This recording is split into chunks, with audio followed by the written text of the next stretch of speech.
Hello and welcome everybody. My name is Nicola Chan and this is Waishee Radio. Today in the hot seat is Kim Stacey from Kim Body Image Fitness. And I'm really excited to have you here today, Kim, because I found your Instagram. And not only are you up here, northern, as I am as well, but you're on the other side.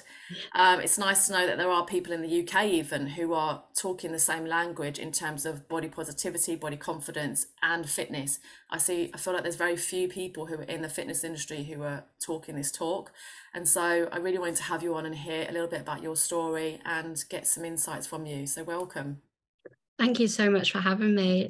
It's great to meet you in over Zoom as well. Yeah, would you like to tell us a little bit about yourself? If you want to introduce yourself and tell us a bit about your story, as much or as little as you feel comfortable with.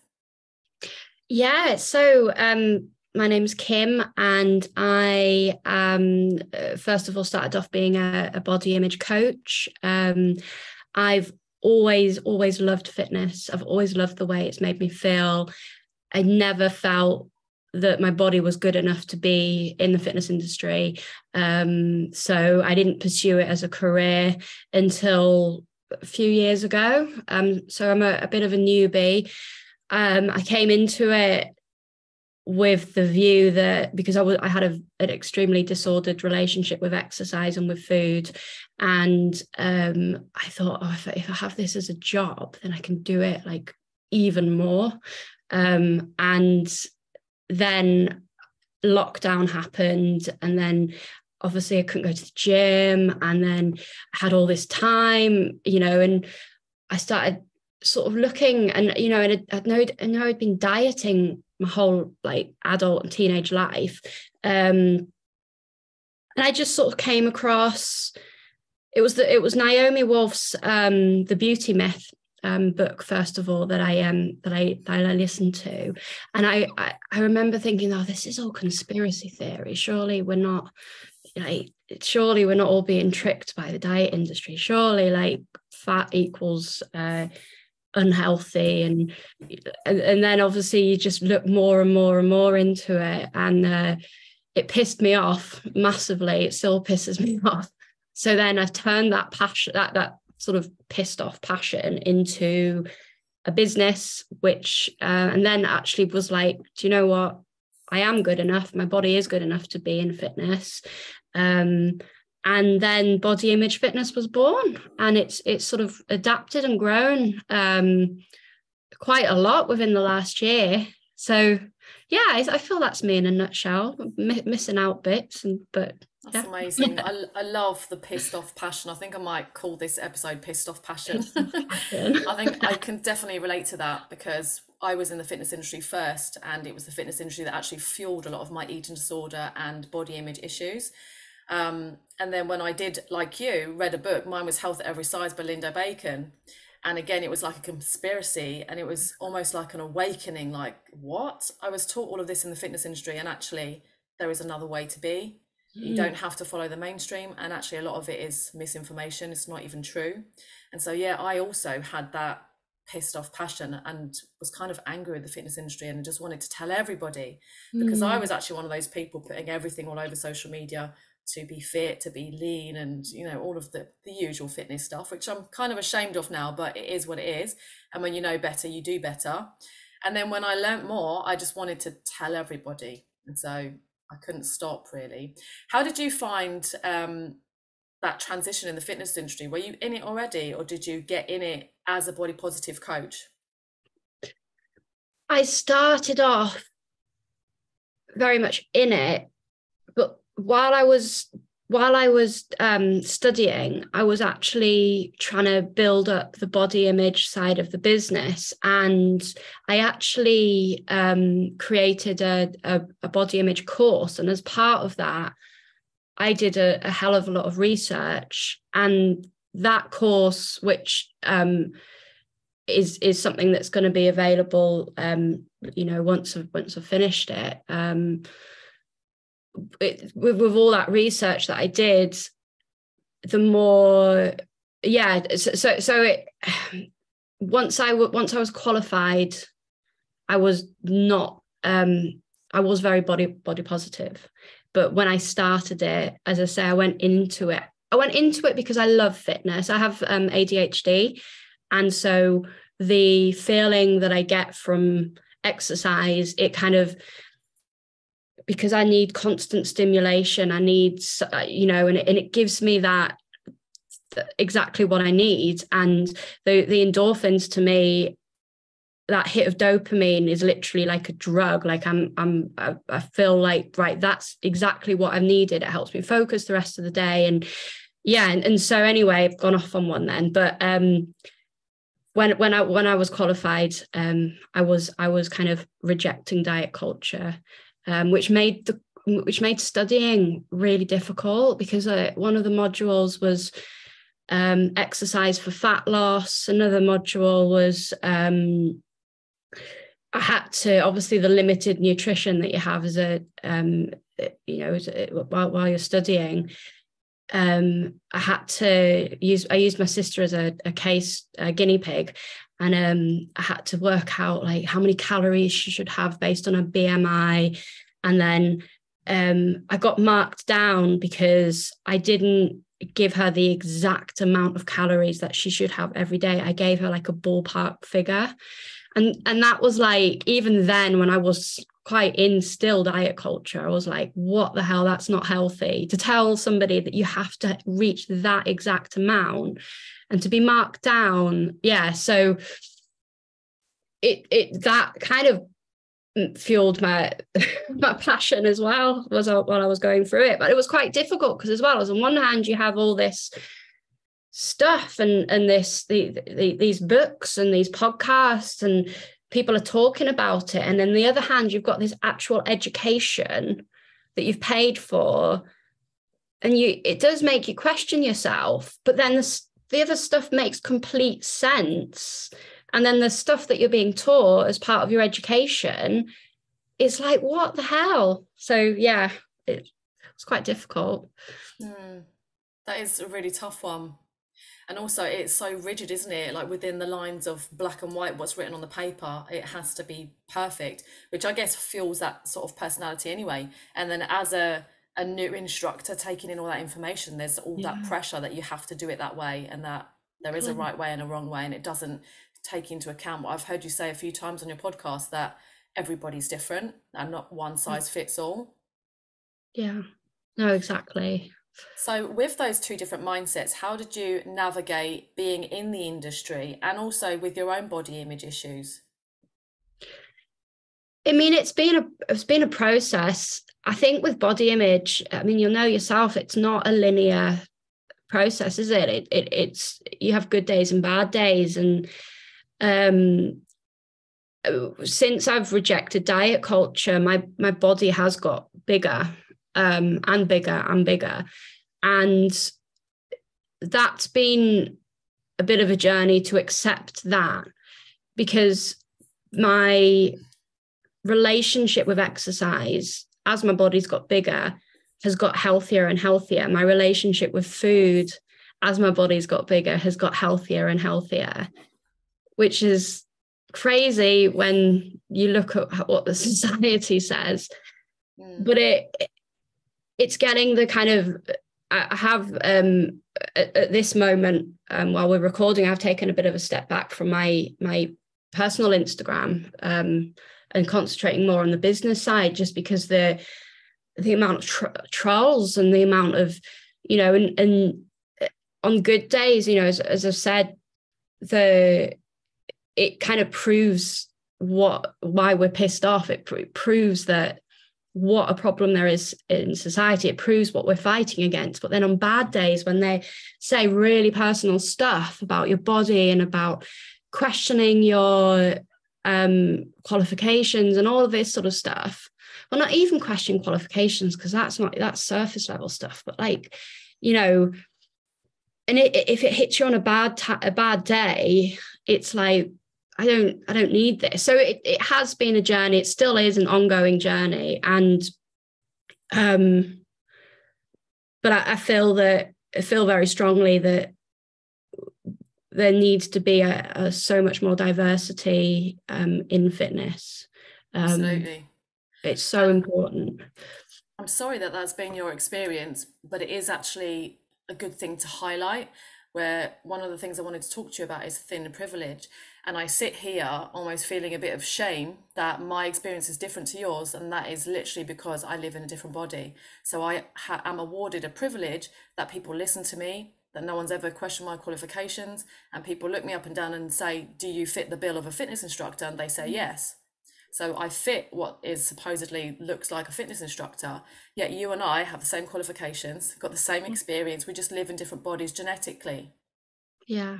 So It's, I think the thing is with body image, you're going to struggle whatever size you are, but there definitely is, because body image isn't to do with, external, it's to do with internal. And I think that,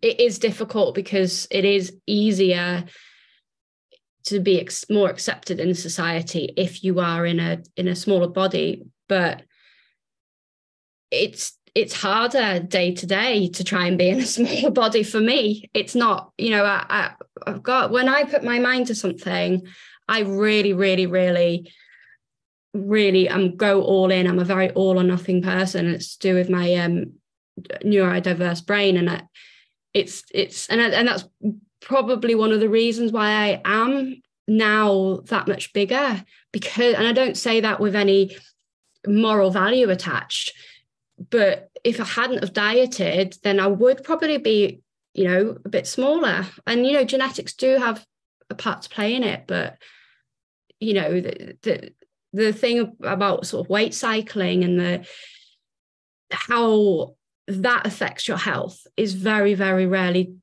focused on in the fitness industry. It's all just, well, you're fat, get to the gym and eat less. And it's, yeah. And the government guidelines that eat less and move more, it's a good point actually to bring up, because in my own journey, what I needed to do at the time was move less and eat more.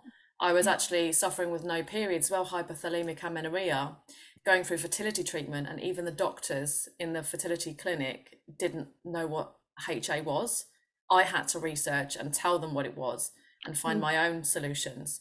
So weight stigma is such a massive thing. So even on the other end of the spectrum, when I went to the doctor to say I had an eating disorder, because I was in a normal body weight, they said, you're making it up. I wasn't thin enough to be treated for anorexia. And obviously there's loads of different eating disorders, and mine eventually was labeled non-purging bulimia, which I think that behavior that goes with that eating disorder is very common in the fitness industry. There's a lot of memes, there's a lot of social media around, you eat this, you should work it off like this much amount of exercise, calories in versus calories out. And that's literally what I did. I didn't purge through vomiting, but I would just do loads of extra exercise, which is obviously applauded in the industry. Yeah. What's your experience? Did you have an eating disorder, if you don't mind sharing? I was never diagnosed with an eating disorder. My experience is that I became very, very, very obsessed with the gym and working out, and it got to the point where my life revolved around the gym. And if I didn't manage to do a workout, then I'd be really, really anxious. I would be, and whenever I'd go, it would be really intense workouts. And then it got to the point where one wasn't enough. So I became a member of 2 different gyms, and which is a ridiculously privileged thing to say, but I went to one gym, did a really heavy weight session. Then I went to another gym and did spin class and like hammered that for 45 minutes. And so it just gradually just got worse and worse. And then with the food side, I was obviously then tracking every single little thing, and even just like the tiniest bit I wouldn't eat. If I didn't know how many calories was in it, I just wouldn't eat it. And so then I wouldn't be going to friends' houses. I wouldn't be, if my friends even got to the point with a cup of tea, I'd be like, I need to know how much milk's in it, and then I can, and just it got really obsessive. And I then signed up for a transformation challenge in a local gym and got a PT because I was really like, I want to do this. And and that was like the height of it. And I got a PT, and he was like, 1,200 calories, you need to do this. And at that point, I was doing 6 heavy workouts a week, a full-time job, single mum, and then and so then I couldn't get out of bed because my body was screaming at me, and not for 1 second did anyone say, like the personal trainers or anything, like, oh, it's probably because you're not eating enough. It was like, oh, just give your body a rest and then come back tomorrow. And so anyway, I did the transformation challenge. I didn't win, and the people that did win, they were awarded with a photo shoot, which of course the gym used for marketing, which is obviously the whole point of the transformation challenge. But that's a whole nother rant. But the photo shoot, they were advised to drink at least a whole bottle of wine the night before, not have any water, so they're really, really dehydrated. I know there was other things which I've actually just blocked out now because they're quite triggering. And that was one of the things when I was just like, how is this health? Like, what the hell? Like, where? That kind of like actually helped me realize that this is a bit fucked up. And then like a bodybuilding experience. And then finding sort of, as I say, coming across all of this stuff, it's actually saved me. All of the health at every size and the non-diet, I didn't even consider that was a way of life, that you could just not diet. So yeah, that's my experience with it all. It does seem so normal, doesn't it? It's like expected of you as a woman that at a certain age you're going to want to diet, regardless of what your body looks like at the time. It's just what you do. It's what your mum did. It's what she teaches you. Yeah, I know. And to be honest, like, my mum was never, I remember doing the Atkins diet with my mum. And I remember my brother coming into the kitchen and being like, I thought you're on a diet. And we were sat there eating like bacon and all this stuff. And like, it's just kind of the done thing. And it's just like, Slimming World is everywhere. And it's just the norm. And it's crazy to me that it's really controversial, like our approach, that it's kind of, it's not the done thing, when it's actually the most natural thing that you can do is just let your body be and listen to it. And it's not as simple as that in our culture, but literally we didn't have diets 500 years ago. There was no such thing. We just allowed ourselves to be. Or when in caveman times, when we were actually starved because there was no food available, when we could get the food, we would then binge eat on the food because we needed to store that extra fat for the next time, which is literally what happens when we diet. Yeah. But I wanted to ask you as well, as a personal trainer, fitness instructor, when you get a client in now, and I heard you talking about SMART goals on a podcast recently, and for those who are listening, SMART goals being specific, measurable, achievable, realistic, and time framed. Doesn't always relate to fitness, could be any goals in your life. How do you use that method with clients that may come in and say, oh, I want this body? Because it may not be realistic and it may not be achievable.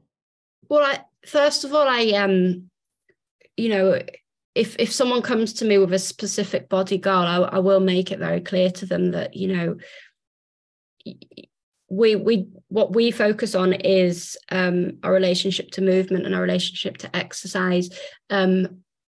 Everyone has obviously complete body autonomy, and there's no shame in people wanting to look a certain way or wanting to diet and all of that sort of stuff. But for me, that's not what we focus on. You know, your body may, and it possibly will change as a result of the work together that we do, but we're not going to use change of body size as something to focus on. It's just something that happens in our work together. So and I just be really transparent, and I say that from the offset, and I just think that then they can put the ball in their court and they can decide whether they want to carry on working with me, or then find somebody else that will focus purely on the sort of before and after. And there's plenty of others that they can find that can do that. But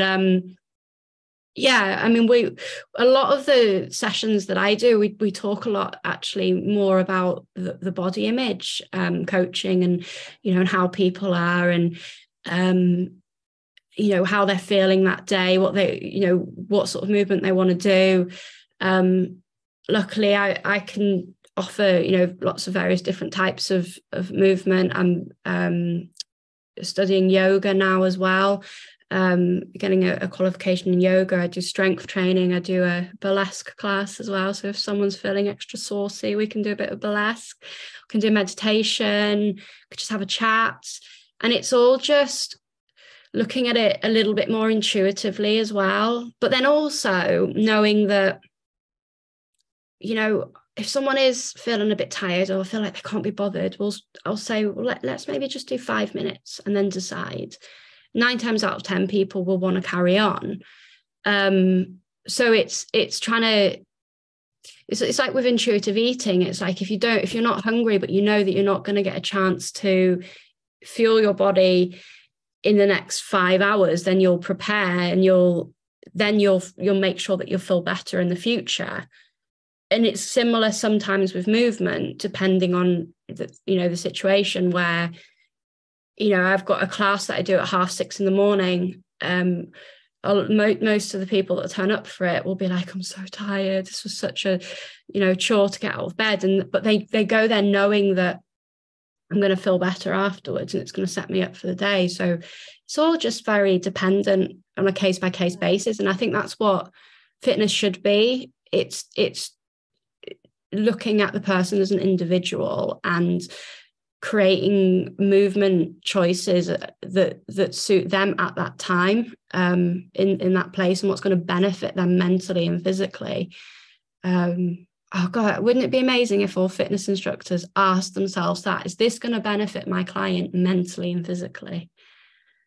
A majority of them wouldn't work the way they would if they actually answered that question. They also need to have an understanding of mental health and eating disorders, and in some respects have to have been there themselves, because otherwise they can speak from this privilege of, I've always had this body, I don't know what it's like to live in any other body, it's never changed, and therefore if you do what I do, you'll look like me.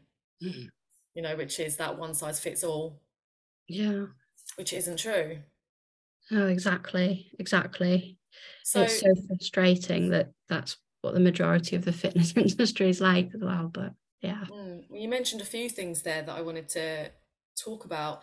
For example, the intuitive eating, and I also talk to my clients about intuitive eating and intuitive movement, as in like when you're feeling really stressed or tired, to listen to your body, and maybe that day's a rest day, and then the next day when you do work out, you can work harder in the session, you get more benefits from it. So when you're saying about those people arriving at 6 a.m. in the morning, there is that line, isn't there? I do struggle to even discuss that line, what it looks like, how do you navigate it, when it's a case of, I need to push myself out my comfort zone. I'm not just letting myself off the hook. Am I going to push through this class and get up early in the morning? Or is it one of those days where I'm just completely exhausted, and that's the day I really need to listen to my body?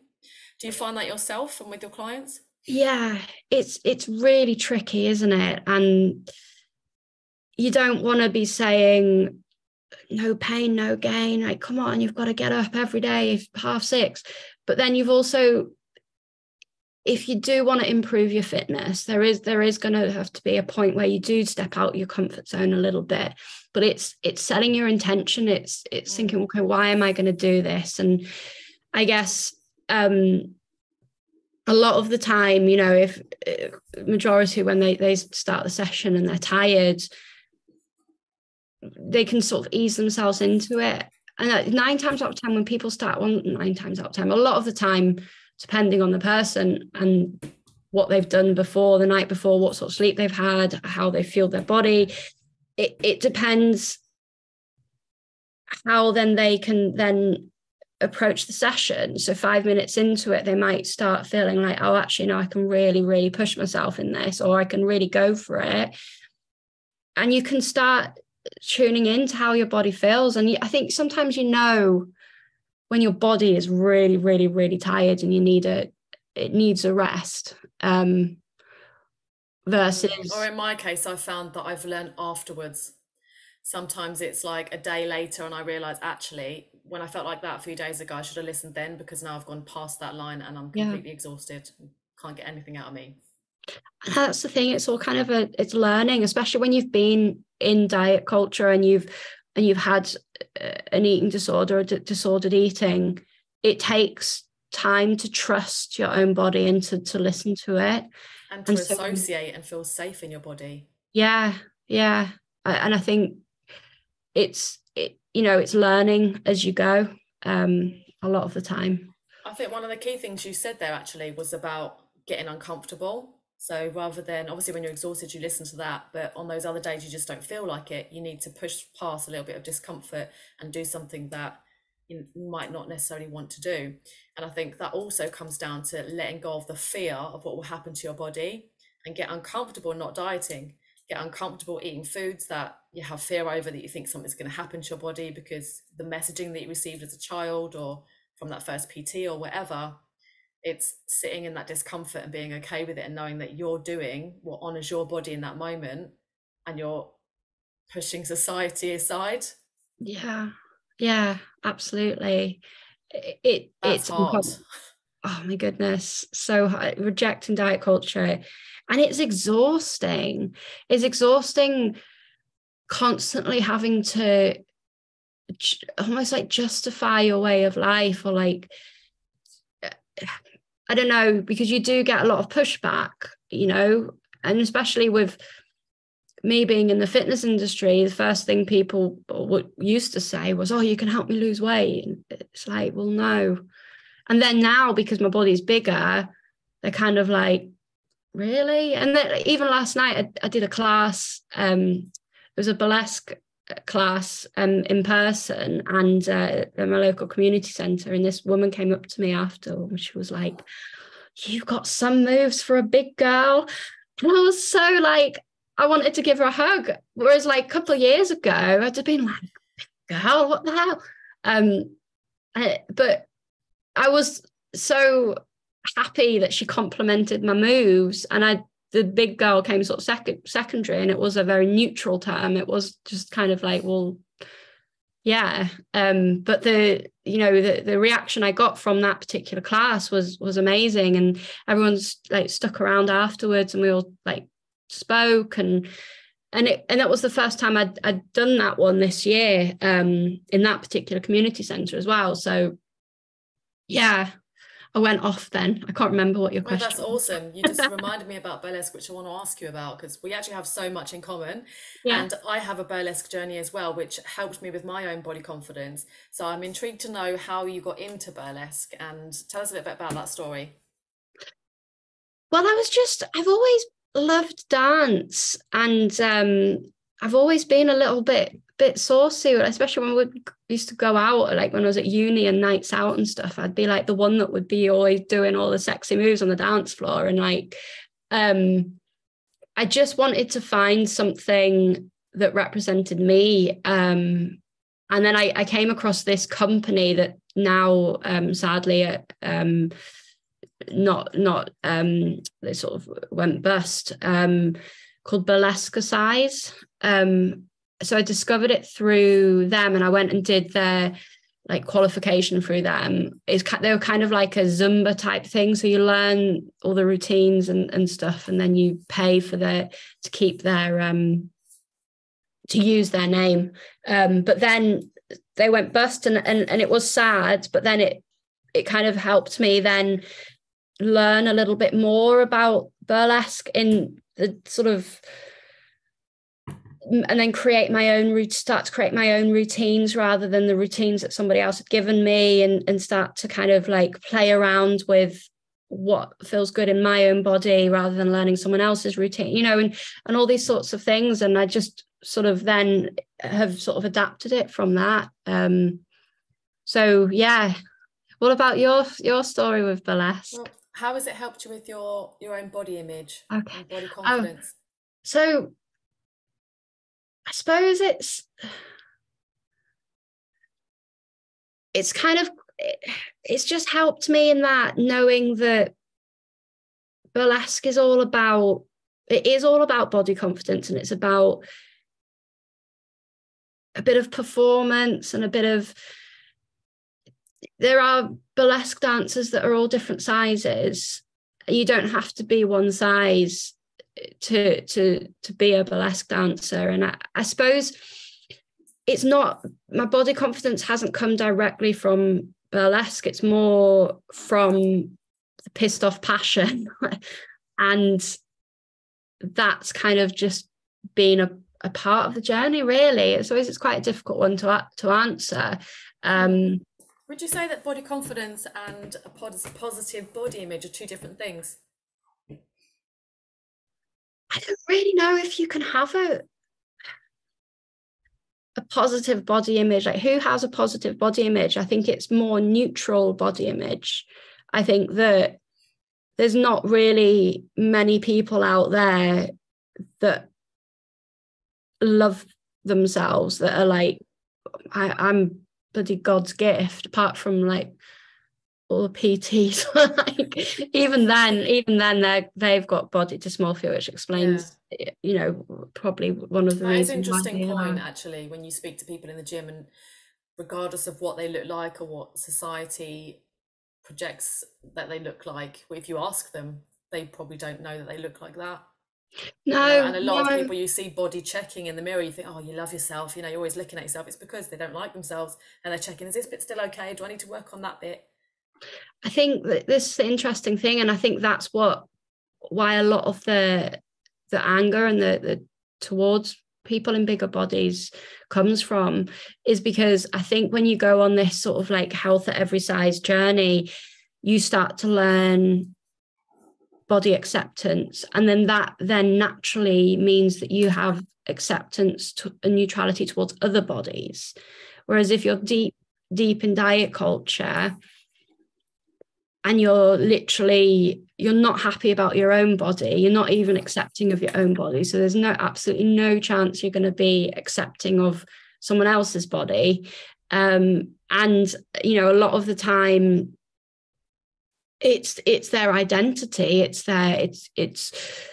their gym becomes their identity. I mean, I was there, it was my identity. And if they then see somebody larger and happier and teaching fitness, it's like you're questioning their identity, which then creates something in them, and all of their own dissatisfaction is then put onto someone else's. And it's difficult, you know, obviously it explains a lot of it. It doesn't justify it, you know, the horrible things that people say, but it's one of the many horrible side effects of diet culture, unfortunately. It's so true though, and it's that the projection, I guess it's a little bit like the homophobic people are the most gay.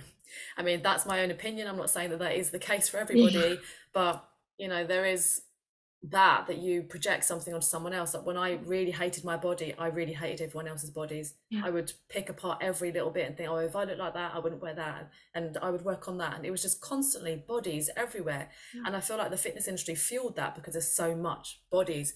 And so one of the things that I talk about when I decided to stay in the fitness industry, because I found it so toxic, and for my own recovery, I thought I might actually have to leave. And it was at that moment that I thought, but then if I leave, no one's going to be, you know, serving this message and helping people with another pathway. and everyone's going to get in and think that they have to lose weight. And at the time, I didn't know any other fitness instructors who were body positive. So I thought, I'm going to stand in the flames. I'm going to be in the hardest place to be, and I'm going to talk a different talk. Yeah. And it's amazing. It's so amazing that you have done that. And it's brave and it's exhausting. It's, yeah. But it is easier for me because people see me. Sometimes they don't realize that I'm body confidence. My Instagram got hacked this time last year, and it used to be Waishee Coaching, which is my website and the business brand. And I changed it to body confidence. So it actually says what it is now. So it is in a way more meaningful, and the people who are following me are the right people. But I still get people who don't understand body confidence. They think body confidence is like the transformation thing where you come in, you do a 12-week diet plan and use the gym and you look like this at the end. They just don't get it because they're just looking at me and they're assuming a certain thing. Yeah. Well, yeah, same for me, really. They'll look at me and assume like that I don't exercise and that I eat too much, or whatever too much is. Nobody knows what too much is anymore, because nobody knows like how much to eat, because it's all so conflicting. But yeah,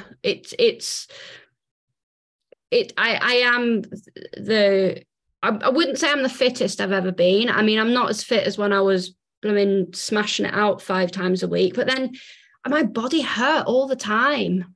It was really not good. I mean, I'm fit enough to do 6-7 classes a week.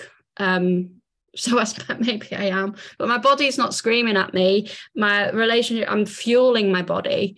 And this is the thing with fitness as well. It's like, why with fitness instructors, why are we advising on calories when actually calories is energy? We need energy in order to smash our personal bests.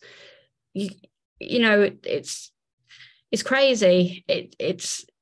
We should be advising more calories, move more, eat more. Yeah. Absolutely. And it, as I said, I relate to so many things in your story, but it does sound like, and you appear very young. I don't know how old you are, if you don't mind sharing. I'm 37. Oh, okay. You're not too far behind me, but your time in the industry is quite short, but it seems like we've had a very similar journey and you've managed to compact it into a tiny amount. And obviously, as beauty standards of the world change, the advice that is given out changes, the fitness industry's changed as well. And when I got into it in the 90s, it was all cardio. So one of the things that did actually help me was transitioning from all of that into the weights. So where you're saying there, we really need to eat more and fuel our bodies so that we can actually grow our muscles and be fitter and stronger. That was such a transition for me from cardio to weights, not just jumping around thinking I've got to constantly burn calories, and actually fueling so I've got energy and recovery as well. Did you have any transitions like that, or were you straight into the fitness industry with the balance of cardio and weights? I was very, very heavily, when I was obsessed, it was all weights. And I love weightlifting, and I haven't properly gone back into weightlifting. I guess it's more because I'm a bit scared to. I'm a bit like, I signed up at a gym and we got a free PT session, and I just thought, I'll come along, I'll see what PTs are saying in the real world these days. And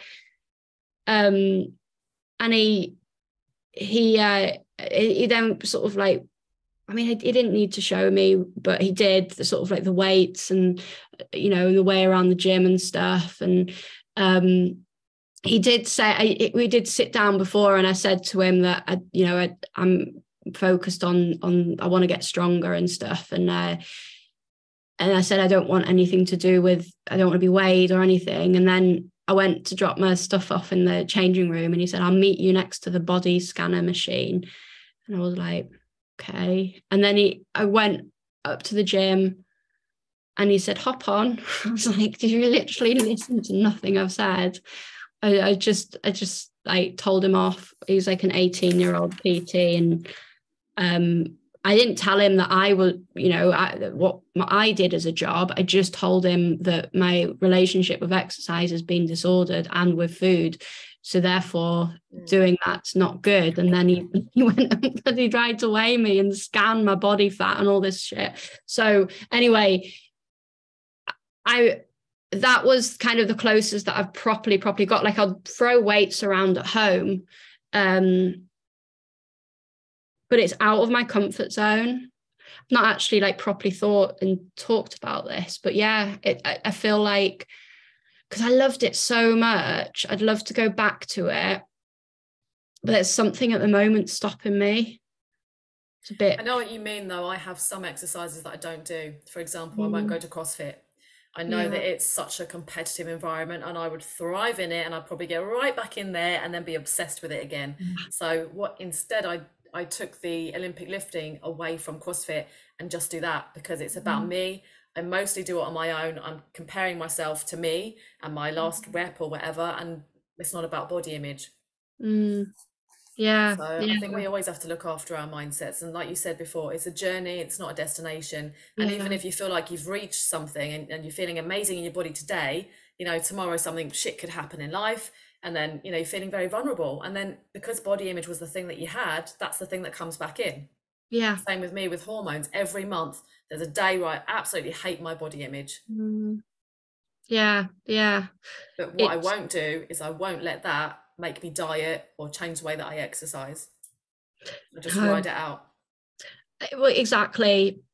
I mean, we all have sort of good days and bad days. And, even recently I was in the swimming pool and there was some really amazing bodies walking past, and I was like, oh, I miss my old body. But then I was like, but do I actually? Because I never liked it when I was in that body.